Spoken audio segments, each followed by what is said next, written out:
বকুল ওর bag নিয়ে কাজে যাচ্ছিল। ওদের বাড়িতে যে মেয়েটা ঝাড় দেয় সে হঠাৎ তাকে ডেকে বলল, ভাইয়া একটা কথা বলবো, কিছু মনে করবেন না তো? বেশি ভঙ্গিতা না করে বলো না কি বলবে। আমার তো কাজের দেরি হচ্ছে। এমন ভাব করছো যেন তোমার কথা শুনলে আমি উদ্ধার হয়ে যাব। আসলে তোমার স্ত্রী তোমাকে কিছু লুকোচ্ছে। এখন তুমি কি সেই ব্যাপারে কিছু জানো? আমি অনেকদিন ধরে বিষয়টা খেয়াল করছি, তোমাকে বলবো বলবো বলে আর বলা হয়নি। কি বলতে চাইছো তুমি? আমি কিছু বুঝতে পারছি না, স্পষ্ট করে বলো, এত হেয়ালি আমার ভালো লাগে না। আর তাছাড়া আমার কাজের দেরি হয়ে যাচ্ছে। আসলে আমি কিছুদিন হলো দেখতে পাই তুমি অফিসে যাবার পর তোমার স্ত্রী এই পাড়ার একটা ছেলেকে ঘরে ঢুকায়। তারপর ওরা একসঙ্গে দরজা বন্ধ করে অনেকক্ষণ থাকে। এমনকি তুমি যখন থাকো না তখন সে ওই ছেলেটির সাথে বাইরে বেরিয়ে যায়। যদিও আমি একবারও বলবো না যে তুমি শুধু আমার কথা বিশ্বাস করে তোমার স্ত্রীকে অবিশ্বাস করো বা সন্দেহ করো। আমি চাই তুমি নিজের স্ত্রীর ব্যাপারে একটু সচেতন হও, কারণ তোমার স্ত্রীর আচার আচরণ আমার মোটেও ভালো লাগে না। যে ছেলেটার সঙ্গেও সময় কাটায়, আসলে সেই ছেলেটা খুব খারাপ ছেলে, অনেক মেয়েদেরকে এভাবে নষ্ট করেছে। তুমি একটু তোমার স্ত্রীর ব্যাপারে খবর রাখো। আমি তোমাকে এসব কথা বলতাম না, কিন্তু আমি তোমাদের ভালো চাই। কি উল্টোপাল্টা কথা বলছো? আমার স্ত্রী কোনোদিনই আমার সঙ্গে এরকম বিশ্বাসঘাতকতা করতে পারে না, কারণ আমি আমার স্ত্রীকে বিগত কয়েক বছর ধরে চিনি। মেয়েটা আমাকে ভীষণ ভালোবাসে।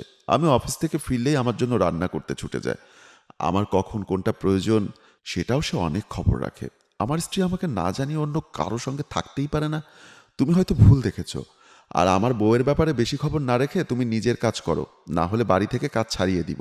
হয়তো তুমি আমার কথা বিশ্বাস করতে পারছো না, কিন্তু তোমার উচিত আগে তোমার স্ত্রীকে পরীক্ষা করে তারপর আমাকে ভুল প্রমাণ করার। আমি যদি ভুল হই তাহলে আর কোনোদিন এখানে কাজ করব না। আর যদি আমি সঠিক হই তাহলে হয়তো অনেক বড় ক্ষতির হাত থেকে তুমি বেঁচে যেতে পারো। অনেক দিন ধরেই তোমাদের বাসায় কাজ করছি, আমিও চাই না তোমাদের কোনো ক্ষতি হোক। এরপরেও যদি তুমি তোমার নিজের ভালো বুঝতে না পারো তাহলে আমার আর কিছু করার নেই। বকুল অফিসে যাবার জন্য চলে গেল। আর মনে মনে ভাবল, হয়তো কাজের মেয়েটি ঠিকও বলতে পারে। কারণ অফিসে থাকাকালীন বকুল অনেকবার তার স্ত্রীকে ফোন করেছে, কোনোদিনই তার স্ত্রী ফোন ওঠায়নি। বাড়িতে এসে যখন জিজ্ঞাসা করে ফোন ধরনি কেন, তখন সে বলে কাজে ব্যস্ত ছিল। এসব কথা চিন্তা করতে করতে অফিসে গেল সে। বকুল চলে যাবার কিছুক্ষণ পর বকুলের স্ত্রীর বাড়িতে কলিং বেল বেজে উঠল। ওর স্ত্রী তানিয়া দেখল একজন ডেলিভারি ম্যান মাথায় টুপি পরে মুখ নামিয়ে দাঁড়িয়ে আছে। কে তুমি? আর কি নিয়ে এসেছো? আপনার জন্য একটা পার্সেল আছে, যদি এটা একটু নিয়ে যেতেন তাহলে খুবই ভালো হতো।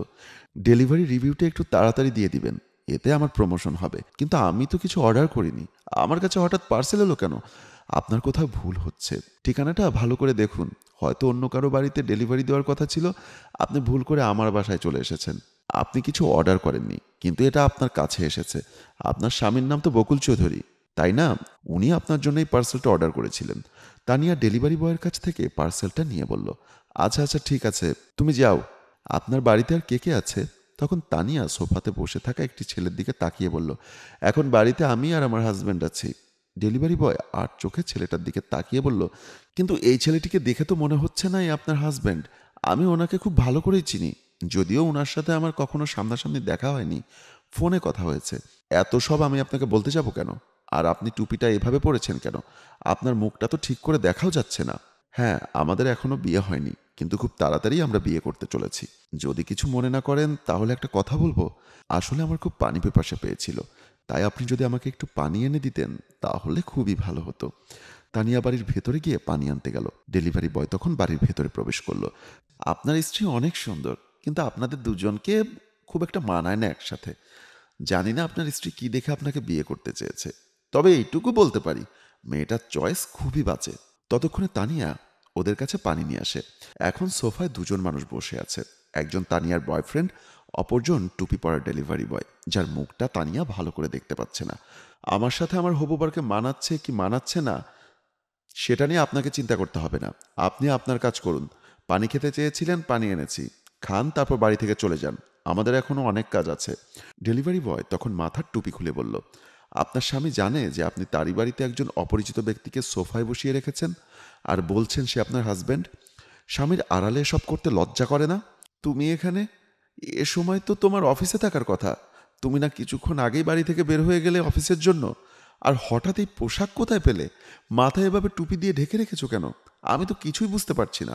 হয়তো বুঝতে পারছো না, আমি তোমাকে সবকিছু বোঝানোর জন্যই আজকে অফিসে যাবার নাম করে বাসার বাইরে একটা ডেলিভারি পোস্টে গিয়েছিলাম। সেখান থেকে ড্রেস ভাড়া করে নিজের পরিচয় লুকিয়ে বাড়িতে ঢুকেছি, কারণ তোমাকে হাতে নাতে ধরার খুব ইচ্ছা ছিল। হ্যাঁ, ঠিকই বলেছ, আমি অফিসে থাকবো আর তুমি এই ছেলেটার সঙ্গে ফুর্তি করবে।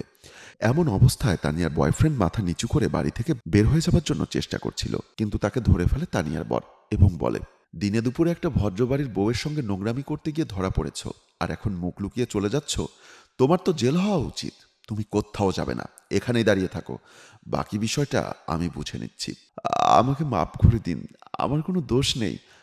আপনি অফিস যাওয়ার সময় আপনার স্ত্রী রোজ আমাকে ডেকে পাঠাতো, তাই আমি এখানে আসতাম।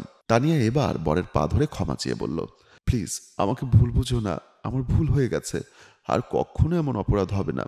আমি আসলে একটা ছোট্ট ভুল করে ফেলেছি। তোমাকে না বলে এসব করা আমার একদম উচিত হয়নি।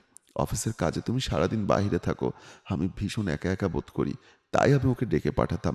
আজ থেকে ওর সাথে আমার আর কোনো সম্পর্ক নেই। ধরা পড়ে গিয়ে এসব কথা বলতে তোমার লজ্জা করে না? কিছুক্ষণ আগ পর্যন্ত তুমি তাকে নিজের হবু বর বলে পরিচয় দিয়েছিলে, আর এখন আমার সামনে মিথ্যা নাটক করছো।